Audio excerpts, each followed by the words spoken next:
오늘 아침 전북권 주요 뉴스입니다. 친근한 경찰의 이미지를 구축하겠다며 도내에도 400대 넘게 보급한 순찰 자전거가 10년 넘게 방치돼 탁상 행정 논란이 일고 있습니다. 분산형 일자리 사업이 참여업체 표준기술 공유 등의 사업 추진 방식과 사업 지정 일정 등이 구체화해 기대감을 높이고 있습니다. 교육부가 군산 서해대에서 학교 관계자들을 만나 현장 조사를 마무리 짓고 조만간 폐교 여부를 최종 결정하기로 했습니다. 전라북도는 지난 새벽 사이 비는 대부분 그쳤지만 비구름대가 이어져 흐린 날씨 속에 오후부터 비 소식이 있겠습니다. 여러분 안녕하십니까? 6월 19일 금요일 전주 MBC 뉴스투데이 시작하겠습니다. 네, 경찰이 자전거를 타고 순찰을 하는 모습 혹시 보신 적이 있으신가요? 한때 정부는 경찰 업무에 도움이 될 거라며 순찰 자전거를 대거 도입했는데요. 먼지만 쌓인 채 10년 넘게 방치되고 있습니다. 한범수 기자가 현장 취재했습니다. 김제시 중심부를 담당하는 경찰 지구대. 건물 뒤편에 곳곳에 녹이 쓴 순찰용 자전거가 오랜 시간 사용되지 않은 채 방치됐습니다. 비닐로 포장한 채 창고에 넣었거나 사무실 한쪽에 가만히 세워둔 것도 있습니다. 현장 인력이 그렇게 넉넉지 못한 상황이라 활용도가 높지 못했습니다. 환경 친화적이고 친근한 경찰의 이미지를 만들 수 있다며 순찰 자전거가 보급되기 시작한 건 이명박 정부 당시인 2009년. 도내에도 400대가량이 보급됐는데 실제 현장에서 활용된 적은 많지 않았고 하나둘 폐기돼 이제 100대도 남아있지 않은 상태입니다. 경찰의 외면을 받은 이유, 불편하고 위험하기 때문입니다. 자전거 도로가 부족해 사고 위험이 끊이지 않았고 인도로 통행하자니 보행자들과 부딪힐 우려도 있었습니다. 밝은 헤드라이트 달려있는 거 그런 거 있잖아요. 그런 거 달고 타야지 저걸로는 밤에 다니기 위험하죠. 도시든 시골이든 순찰 경로에는 이곳과 같이 언덕길이 있는 곳들이 많습니다. 굳이 체력을 소모하면서까지 순찰 자전거를 이용할 동기는 떨어집니다. 무엇보다 기동성이 부족합니다. 취재진이 방문한 김제 지구대에서 시청까지 거리는 2.2km. 위급 상황에서 차로 6분이면 출동할 수 있는데 굳이 자전거를 탈 필요가 없습니다. 안 하고 있어요. 차로 가면 기동력이 떨어지고. 농경지와 산이 많은 도내 상황에는 더욱 적절하지 않았다는 지적도 있습니다. 인구 밀도가 낮고 건물이 듬성듬성한 데다 순찰 구역이 넓은 농촌에선 자전거 순찰의 효과가 더 적습니다. 취지와 달리 10년 넘게 애물단지로 취급돼온 순찰 자전거. 보여주기식 탁상 공론이 또 하나의 자원 낭비 사례를 남기고 말았습니다. MBC 뉴스 한범수입니다. 네, 한 달 만에 그것도 일제 등교 수업이 시작된 학교 안에서 코로나19 환자가 발생을 하면서 도내 지역사회가 술렁이고 있습니다. 다행히도 가족과 친구, 학생 등을 검사한 결과 아직까지 추가 환자는 나오지 않고 있는데요. 하지만 이 잠복기인데다 감염 경로도 분명치 않아서 안심할 수만은 없는 상황입니다. 강동엽 기자입니다. 전북 지역 코로나19 상황이 일단 한 고비를 넘겼습니다. 확진된 여고생과 연관된 가족과 친구, 다른 전주 여고생 등 960여 명을 검사했는데 모두 바이러스 음성이 나왔기 때문입니다. 지역사회 전파뿐 아니라 학생 간 교내 감염이라는 최악의 상황은 일단 나타나지 않은 겁니다. 그래도 모를 만일의 상황에 대비해 보건당국은 가족과 같은 반 친구 등 40명을 밀접 접촉자로 자가격리 조치했습니다. 나머지 미술학원 관계자와 학생 대부분은 담임교사 등을 통한 능동감시 체계를 유지하기로 했습니다. 확진자와 접촉한 뒤 4일에서 6일 뒤 증상이 나타나는 통상의 잠복기를 고려한 겁니다. 또 확진자 동선에 있는 신발 가게와 룸카페에서는 방문자가 제대로 확인되지 않는 점도 변수입니다. 무엇보다 확진자의 진술만으로는 감염 경로가 뚜렷하지 않다 보니 보건당국이 마음을 놓을 수 없습니다. 그 핸드폰 위치 추적이 가장 주요할 수 있는데요. 그곳에서 환자가 발생한 적이 있는지, 지나온 동선하고 겹치는 부분이 있는지. 위치 추적 결과가 조만간 나오겠지만 현재로서는 사회적 거리 두기와 마스크 착용 등 추가 확산을 막기 위한 개인 방역 수칙 준수가 더욱 중요해지고 있습니다.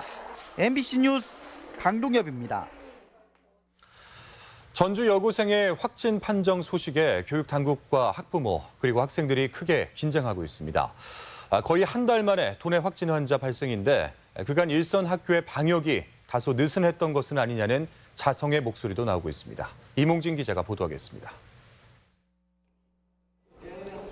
전주의 한 고등학교 매점 앞입니다. 쉬는 시간을 이용해 학생들이 3-3-5 모여 군것질을 하며 이야기를 나눕니다. 서로 가까이 붙어 있기도 하고 마스크를 쓰지 않은 채 큰 소리를 내기도 합니다. 교실로 갈 때에도 어깨를 나란히 하는 등 생활 속 거리 두기와는 동떨어진 모습들이 연출됩니다. 교사는 요즘 코로나19 감염의 경계심이 다소 떨어졌다고 안타까워합니다. 아이들끼리 너무 거리두기가 사실 보이는 데서만 하고 교실이나 위에 올라가 보면 사실 그냥 지켜지지 않을 때가 많거든요.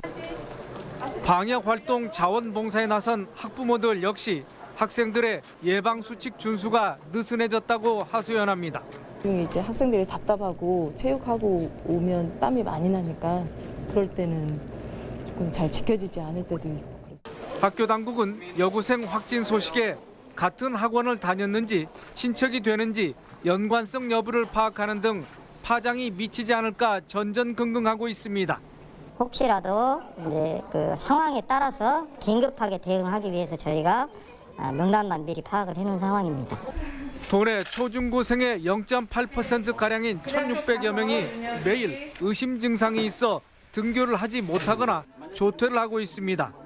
도교육청은 확진 환자의 잠복기 등을 감안해 학생들의 자제와 학교 당국의 엄정한 지도를 다시 한번 당부했습니다. 학생들이 등교할 때 자가 진단 시스템을 철저히 활용하시고 학생들은 교회 활동 시 위험 지역에는 자제해 주시기를. 코로나19 학생 확진 환자는 등교 개학 후 첫 발생 사례로 지역 내 확산의 가능성도 배제할 수 없어 긴장감이 적지 않은 상황입니다. MBC 뉴스 임홍진입니다. 전주여고의 코로나19 확진 환자 발생으로 인근 전일중학교가 원격 수업에 들어갔습니다. 전일중은 오는 19일까지 온라인 수업을 진행한 뒤에 다음 주 월요일 정상 등교하도록 조치했다고 밝혔습니다. 학교 측은 전주여고와 등하교 동선이 겹치고 학부모들의 요청 때문이라고 배경을 설명했는데 역시 동북초와 전주동중, 전주생명과학고 등 같은 여건이지만 등교 수업을 지속합니다. 코로나19 확산 방지를 위해 유흥업소 단속에 나선 공무원을 폭행한 남성이 경찰 조사를 받게 됐습니다. 남원경찰서는 공무집행 방해 혐의로 50대 A씨를 붙잡아 조사하고 있습니다. A씨는 그제 저녁 8시 반쯤 남원 금동의 한 단란주점에서 코로나19 예방을 위해 단속을 나온 20대 시청 직원에게 태도가 불량하다는 이유로 폭언을 하고 배를 때린 혐의를 받고 있습니다. 지난 4월 나흘 간격으로 실종 여성 2명을 연쇄살인한 최신종이 첫 번째 재판을 받았습니다.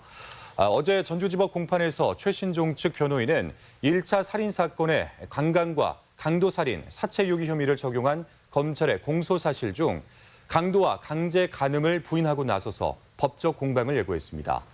지난해부터 강화된 법무부의 인권보호 방침에 따라 호송차에 타고 내리는 최신종의 모습은 철통 보안 속에 공개되지 않았습니다. 옛 한국 GM 군산공장 부지를 활용해서 전기 자동차의 메카를 만든다는 사업, 바로 군산형 일자리 사업입니다. 이르면 오는 8월까지는 사업 지정이 완료되는데요. 5개 전기차 업체가 표준 기술을 공유하고 마케팅도 공동으로 펼치는 세부 사업 추진 방식을 구체화했습니다. 유룡 기자입니다. 전라북도와 군산시가 군산형 일자리 사업의 세부 추진 방안을 밝혔습니다. 명신과 에디슨 모터스 등 5개 신규 전기차 업체가 하나의 기업처럼 힘을 모아 연간 1,000억 원의 비용을 절감하고 성공리에 안착한다는 것. 각기 다른 차종을 만들지만 배터리와 모터 등 기본 부품을 표준화해 연구 개발 부담을 덜고 부품도 공동으로 구입해 규모의 경제를 꾀합니다. 리스크를 분산시킴으로써 약 3,600억 정도 되는 비용을 절감하는 그런 효과를 가져오려고 하고 있습니다. 테슬라와 같은 거대 전기차 업체도 지속적인 적자에 시달리는 것이 현실. 중도의 사업이 좌초하지 않도록 막대한 비용이 수반되는 연구개발에 정부의 투자를 이끌어내는 것이 관건입니다. 인더스트리를 제대로 뿌리 내리기 위한 R&D 지원이 잘 될 수 있도록 지금까지 지원 잘 됐습니다. 근데 앞으로도 잘 지원될 수 있도록 협력을. 전라북도는 이런 상생 모델에 정부도 공감을 표시했다며 이달 말 신청서를 제출하고 8월까지는 지역 상생형 일자리 지정을 완료할 계획입니다. 고용 문제가 어느 정도는 해소될 수 있을 것이라고 믿습니다. 뿐만 아니라 코로나의 충격을 극복할 수 있는 커다란 힘이 될 것입니다. 군산에 둥지를 튼 5개 업체는 2024년까지 17만 대 전기차를 생산해 2,000개의 일자리를 만든다는 계획. 중소 중견 전기차 업체가 하나로 똘똘 뭉쳐 규모의 경제를 이뤄내고 침체된 군산 경제가 다시금 기지개를 켤 수 있을지 주목됩니다. MBC 뉴스 유리용입니다. 자동차 부품의 기술 개발과 국산화에 자금이 지원됩니다. 전라북도는 최근 코로나19로 인한 중국산 부품 공급 차질로 완성차 업계가 가동을 중단할 정도로 부품의 대외 의존도가 심화되고 있다며 기술 개발과 국산화 10개 과제에 30억 원을 지원할 계획입니다. 또한 전기차로의 산업구조 변화를 감안해 전기자동차 부품과 친환경 기술 개발 등에도 자금을 지원하기로 했습니다. 교육부가 군산 서해대 현장 조사를 마무리 짓고 조만간 폐교 여부를 최종 결정하기로 했습니다. 교육부는 어제 서해대학을 방문해 이사장과 학교 관계자, 교직원과 학생 등을 면담하고 의견을 들었습니다. 학교 측의 폐교 요청에 교육부는 계고 조치 등 관련 절차에 착수하겠다는 입장이어서 신입생 모집 절차가 시작되는 10월 이전에 폐교가 가능할지 주목됩니다. 국회 예결위원인 윤준병 의원이 국회를 방문하는 공무원과 도민들을 위해 자기 사무실을 할애했습니다. 윤준병 의원은 전북 현안 사업 설명과 예산 확보를 위한 공무원과 도민들의 국회 방문이 늘고 있지만 사무기기 사용이나 대기 공간이 마땅치 않다고 밝혔습니다. 윤 의원은 이에 따라 의원 사무실 내에 별도의 공간을 설치하고 이를 국회 전북도민청으로 명명했습니다. 네, 전주시청 로비에 조성된 도서관의 이용 활성화 방안이 필요하다는 지적입니다. 전주시는 지난 3월부터 예산 2억 8천만 원을 들여 시청 본관 1층에 벽면 서가로 이뤄진 책 기둥 도서관을 조성했으며 평일 오전 9시부터 오후 6시까지 도서관을 운영하고 있습니다. 하지만 서적 8,400권을 갖추고도 대출은 물론 주말 이용이 불가능해 실제 도서관 기능으로는 한계가 있습니다. 남원 유곡리와 두랑리 고분군의 유물 발굴 과정을 직접 지켜볼 수 있는 유적 박물관이 들어섭니다. 지역 소식 김하영 기자가 전하겠습니다. 호남 지역 최초의 가야 유적 발굴관이 남원에 건립됩니다. 남원시는 유곡리와 두랑리 가야 고분군에 19억 원의 예산을 들여 발굴 작업 공간과 간이 수장고는 물론 가야 역사와 발굴 성과를 소개하는 전시 공간을 내년 상반기에 개관합니다. 이번 발굴관 건립으로 비공개하던 유적 발굴 현장을 역사 체험 교육장으로 활용할 수 있게 됩니다. 현장감 있게 많은 사람들이 와서 관람하고 또 체험할 수 있는 공간을 잘 만들어서 가야 역사에 대한 이해를 높이는데 남원시가 최선을 다하겠습니다. 정읍 내장산 문화광장 일원에 도내 최대 규모의 실내형 복합놀이 시설인 천사 히어로즈가 개장을 앞두고 있습니다. 남녀노소 즐길 수 있는 천사 히어로즈는 모험 놀이 시설과 VR 체험, 스크린 야구장 등 20종 50여 개의 시설을 갖췄습니다. 정읍시는 꿈나무 체험 관광지로 육성하기로 하고 개관일은 코로나19 확산 추이에 따라 정하기로 했습니다. 김제시와 전북창조경제혁신센터가 청년 창업가 선후배 간 멘토 멘티 결연 행사를 열었습니다. 이번 행사는 창업 초기 비용과 기반 마련에 도움을 주는 올해 청년 창업가 아리에 선발된 13명의 청년들이 지난해 일기를 멘토로 짝을 이뤄 실질적인 도움을 받도록 마련됐습니다. 새내기 청년 창업가들은 다음 달부터 본격적인 실전 창업에 나서게 됩니다. 이번 멘토 멘티 결연을 통해 창업 과정에 있어서 시행착오를 줄이고 청년이 김제에 정착할 수 있도록 다양한 청년 정책을 발굴해 나가겠습니다.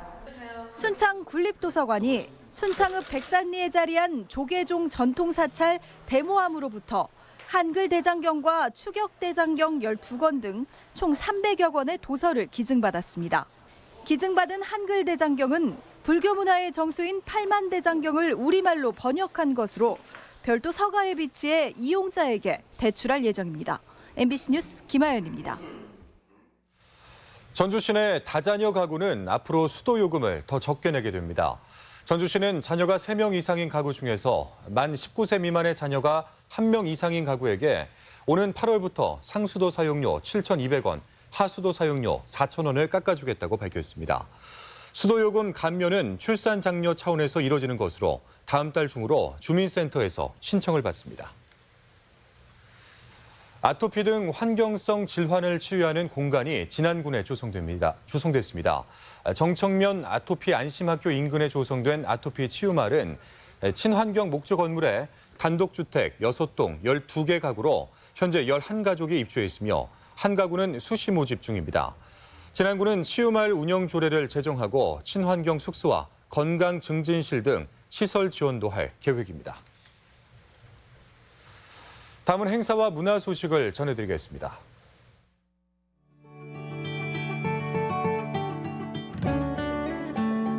국립현대미술관 소장품전이 오늘부터 전북 도립미술관에서 전시됩니다.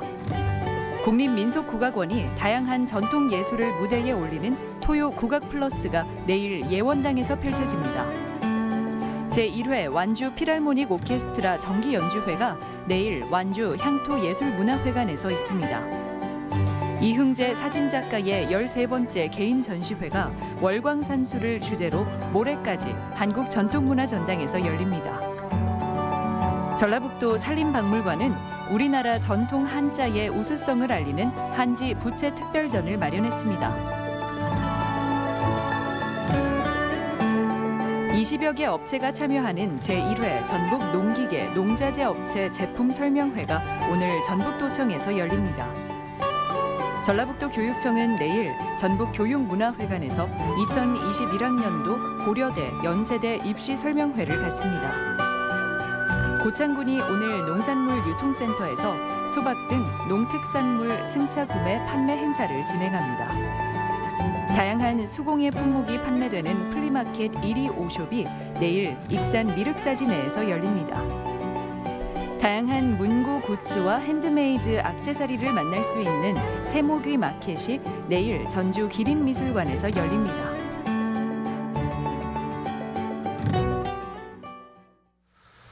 끝으로 날씨입니다. 전라북도는 지난 새벽 사이 비는 대부분 그쳤지만 비구름대가 이어져 흐린 날씨 속에 오후부터 비 소식이 있겠습니다. 지역별 기온입니다. 전주는 아침 기온 19도에서 낮 기온 27도, 익산 19도에서 27도, 동북권 무주는 17도에서 26도, 장수 16도에서 25도, 서해안권 군산은 20도에서 26도, 고창은 18도에서 26도 등을 기록하겠습니다. 현재 초미세먼지 농도는 모든 시군에서 좋음 수준을 보이고 있습니다. 오늘 미세먼지와 초미세먼지 농도 등 대기질은 종일 쾌청하겠습니다.